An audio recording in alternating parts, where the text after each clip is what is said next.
यस्यानन्दतरङ्गशीकरसमा स्वादेन देवासमे आनन्दाब्धिविगाहनं बिभ्रति लोकाश्च मोदान्विताः।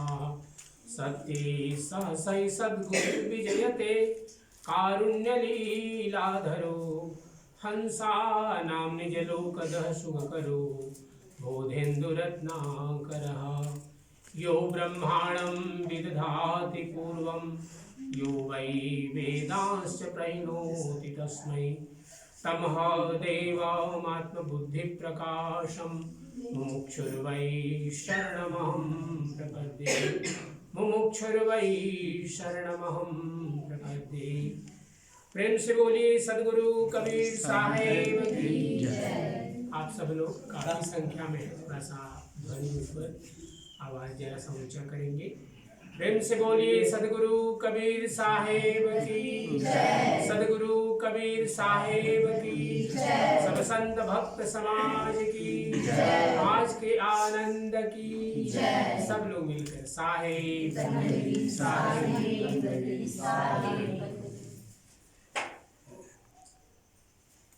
सत्य पुरुष परमात्मा हम सबके हृदय में विराजमान सदगुरु कबीर साहेब परम आदरणीय परम श्रद्धेय सभी भक्तहंसजन देवी सज्जनों, परम पावन अवसर सदगुरु कबीर साहब का यह पवित्र श्री कबीर काउंसिल गुरुधाम, और हम सब लोग बड़ी प्रेम और श्रद्धा के साथ आज आश्विन मास की पूर्णिमा के परम पावन अवसर पर सदगुरु कबीर साहब के सानिध्य में बैठ करके यह सात्विक ज्ञान ज्ञानंदी चौक आरती में हम सब लोग अपनी श्रद्धा समर्पित कर रहे हैं। आज की यह पूजा श्रीमती अनीता शिवालक जी ने लिया और उनके साथ साथ उनके परिवार और आप सब लोग जितने भी यहाँ के भक्त हंसजन हैं, आप सब लोग पूजा में सम्मिलित हो रहे हैं। आप सबके लिए श्रीमती अनीता शिवालक जी की तरफ से महाप्रसाद का भी प्रबंध किया गया है।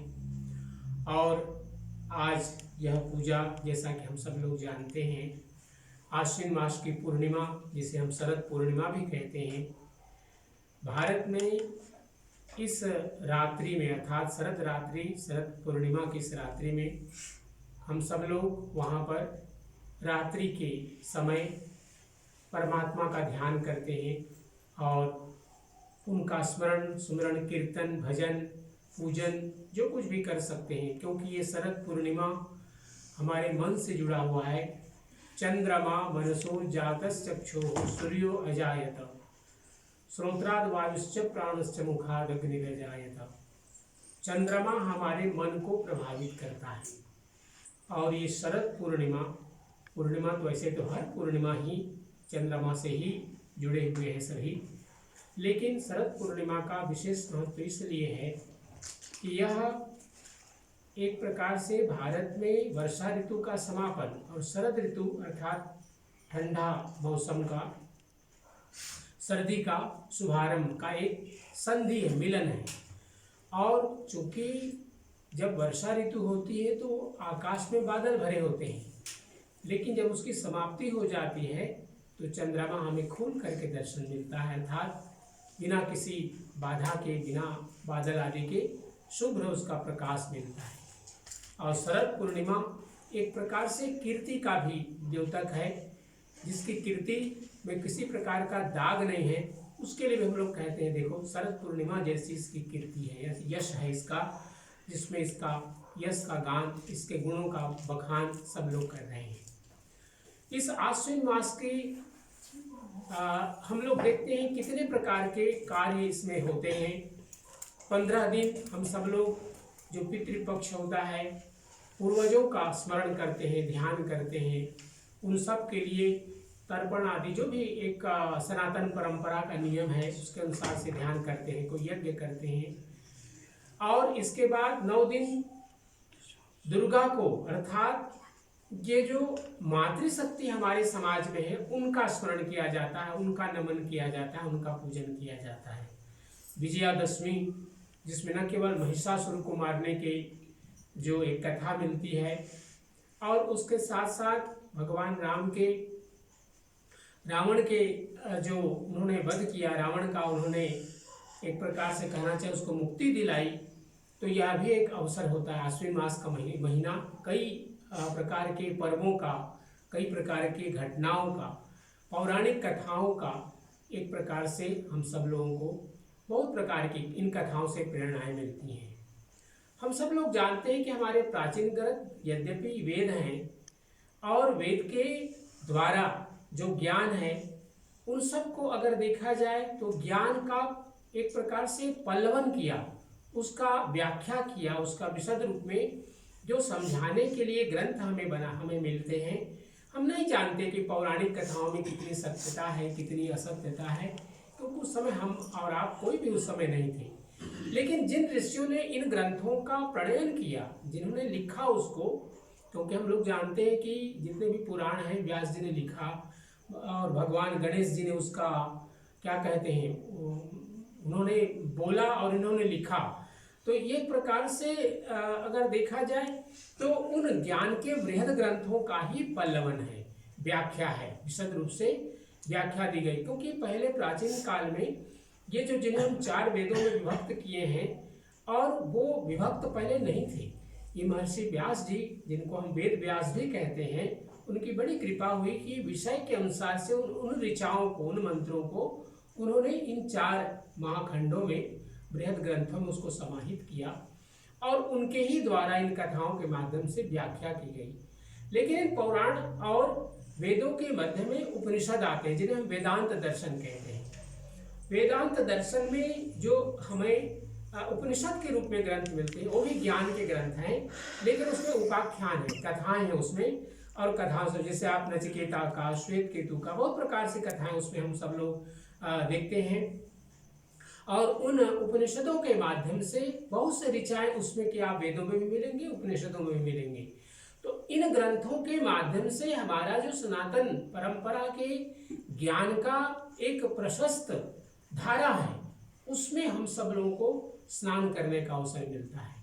तो ये आश्विन मास की महीना इसी प्रकार से बड़ा बृहद रूप से, और इस वर्ष हम सब लोगों के लिए और विशद क्यों रहा, क्योंकि हम सब लोगों ने इस श्री कबीर काउंसिल में 14 सितंबर को हम सब लोगों ने भारत से पधारे हुए हमारे परम पूज्य 1008 पंच हजूर अर्धनाम साहिब का, परम पूज्य परम श्रद्धेय श्री धर्माधिकारी श्री सुधाकर शास्त्री साहिब जी का, और उनके साथ आए हुए जो संत गण थे 10 संत, और उसके साथ साथ 2 महंत साहब, एक भागलपुर बिहार से, एक सोजत सिटी राजस्थान से, और साथ ही साथ कनाडा में रहने वाले मॉरिशस हैं, मॉरिशन ही है वो, जयप्रकाश परमहंस साहब, जय परमहंस साहब, महंत साहब जी, और उनके साथ साथ त्रिंडाट से आए हुए श्री प्रेम साहब जी, प्रेमदास साहब जी महंत साहब।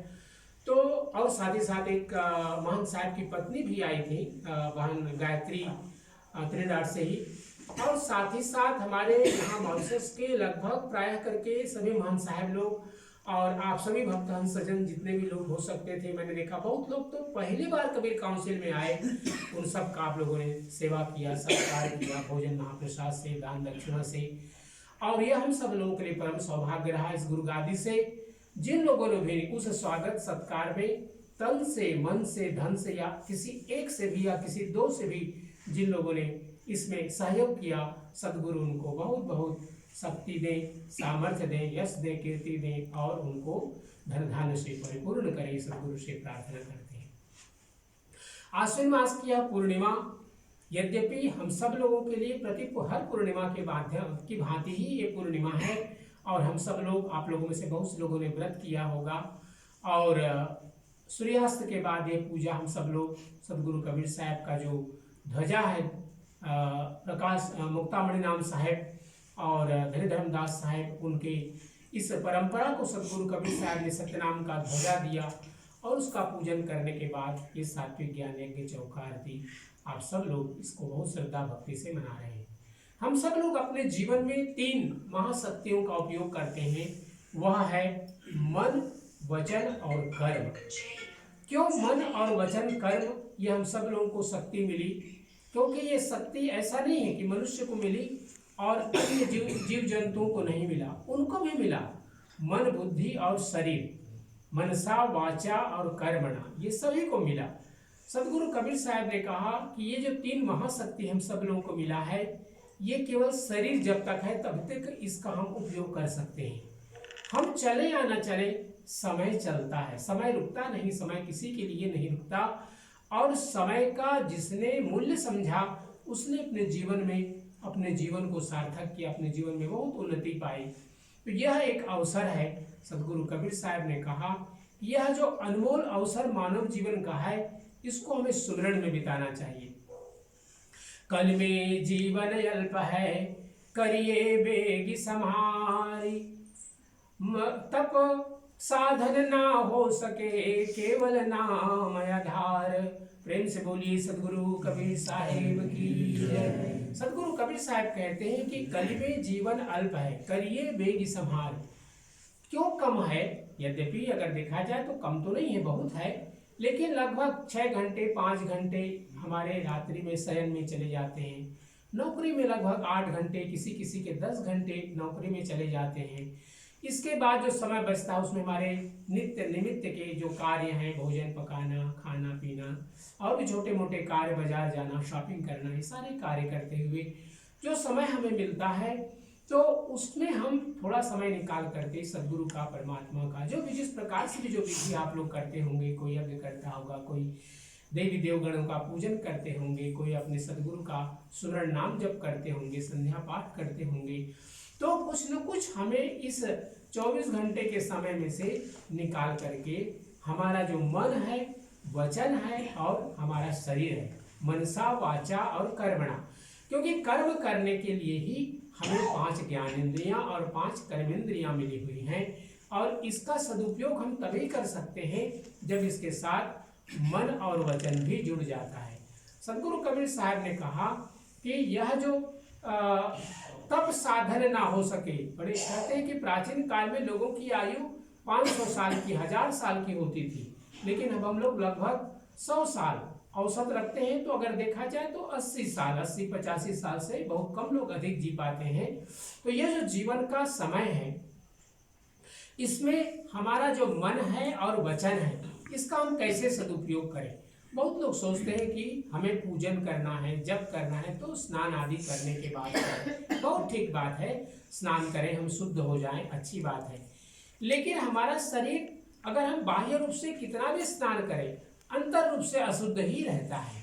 कहते हैं ना कि ये जो झरना झरे 10 दिश द्वारा, कैसे मैं आरती करो तुम्हारा। नरेंद्र रामदास साहब कबीर साहब से कहते हैं कि साहब जी, मेरा पूरा शरीर तो अशुद्ध है, मैं कितना भी स्नान करूं, कितना भी मैं इसमें इत्र लगाऊं, परफ्यूम लगाऊं, लेकिन अंदर से कहीं भी किसी द्वार से कोई शुद्ध चीज नहीं निकलता है, सबसे अशुद्ध ही निकलती है। तो शरीर तो सदा अपवित्र ही रहता है, चाहे किसी का भी हो, चाहे किसी भी पद पर आसीन हो व्यक्ति, अंतर से हम सब लोग अशुद्ध ही रहते हैं। लेकिन अगर मन अगर परमात्मा की ओर लगा हुआ है, तो यही हमारे मन की सार्थकता है कि हम मन के द्वारा और वचन के द्वारा जब हम काम कर रहे हैं, तो मन ही मन हम सदगुरु का ध्यान कर सकते हैं, सत्यनाम का जाप कर सकते हैं। अगर आपको गुरु मंत्र याद है तो गुरु मंत्र का ध्यान कर सकते हैं। इसलिए साहब कबीर कह रहे हैं कि तब साधन ना हो सके, और जो ये समय है कलयुग का, इसको हम अपने समय का सार्थक करते हुए सदगुरु के चरणों में बिताते हुए इसका हम सदुपयोग करें। यही सदगुरु का। और एक बहुत बड़ी बात और कि जितना हम प्रेम भाव से रहेंगे दूसरों के साथ, अपने परिवार के साथ, एक सकारात्मक वाइब्रेशन हम सब लोग एक दूसरे के साथ जोड़ सकेंगे। अहिंसा का पालन करें, प्रयास करें अपने मन से, वचन से और कर्म से किसी के प्रति भी हिंसा न होने पाए, और हमारे जीवन में सत्य का आचरण हो। जो हम बोले वो प्रयास करें कि हम जो हमने बोला है उसको हम पूरा करें। बोलने के पहले हम स्वयं अपने आप में विचार करें कि जो हम बोल रहे हैं क्या हम उसको कर पाएंगे, इसका हम अवश्य ध्यान रखें। ये 3 महासूत्र सदगुरु कबीर साहब ने हम सब लोगों के जीवन के लिए दिया कि जीवन में सत्य का आचरण, वचन से भी, कर्म से भी, और हमारे जितने भी कर्म है, जितने भी वचन है, जितने भी मन से भी हम जो सोचते हैं सत्य के द्वारा हो, किसी के प्रति हिंसा का स्थिति न बनने पाए, और हम अपने जीवन में सदा ही प्रेम का बर्ताव करें। ये सदगुरु कबीर साहब का 3 महासूत्र सदगुरु कबीर साहब ने दिया। आज श्रीमती अनीता श्री बालक जी ने पूजा लिया, प्रसाद और महाप्रसाद का प्रबंध किया। आप सब लोगों ने सहयोग किया, इसमें दीवान के रूप में आप लोगों ने सहयोग किया, और भी जो भोजन आदि पकाने के लिए या प्रसाद आदि बनाने के लिए आप सब लोगों ने मेहनत किया। अब इसके बाद भी और कार्य होंगे, उसमें भी आप लोगों के सहयोग की अपेक्षा रहेगी। इसी प्रकार प्रेम और भक्ति के साथ इस कबीर काउंसिल जो हम लोगों का गुरुधाम है, हमारे पूर्वजों ने बड़ा मेहनत से इसको बनाया है, इसको हमें बराबर प्रयास करना चाहिए, निरंतर आगे की ओर बढ़ते रहें, प्रयास करते रहें, विकास करते रहें, ये प्रयास करते रहें हम सब लोग। आज धन्यवाद है, हमारे बीच में श्री जयप्रकाश जी भी आए हैं और आपके द्वारा भी काफ़ी सहयोग हम सब लोगों को मिल रहा है। तो आप सबके लिए सदगुरु से प्रार्थना करती हैं कि आप सबका जीवन सुखमय हो, मंगलमय हो। विशेष रूप से श्रीमती अनीता श्री बालक बहन जी जिन्होंने आज की पूजा ली, उनका समस्त परिवार सुख संपन्न धन धान्य से परिपूर्ण हो, और आप सब लोगों के लिए यह शरद पूर्णिमा, अश्विन मास की पूर्णिमा मंगल प्रदायक ये पूर्णिमा बने। आज यही सदगुरु से प्रार्थना करते हुए आइए साहब के सदगुरु के पावन नाम का संकीर्तन करते हैं, फिर विधि को आगे बढ़ाएंगे। सब लोग मिलकर गाएंगे। सत्यनाम सत्यनाम सत्यनाम वो, जय करुणामय सत्यनाम वो। सभी लोग सत्यनाम सत्यनाम सत्यनाम वो, जय करुणामय सत्यनाम वो, जय करुणामय सत्यनाम वो, जय करुणामय सत्यनाम वो। सब प्रेम से सदगुरु के चरणों में 3 बार बंदगी करेंगे। मेरी बंदगी में आप सब लोग भी सम्मिलित हो जाए। साहे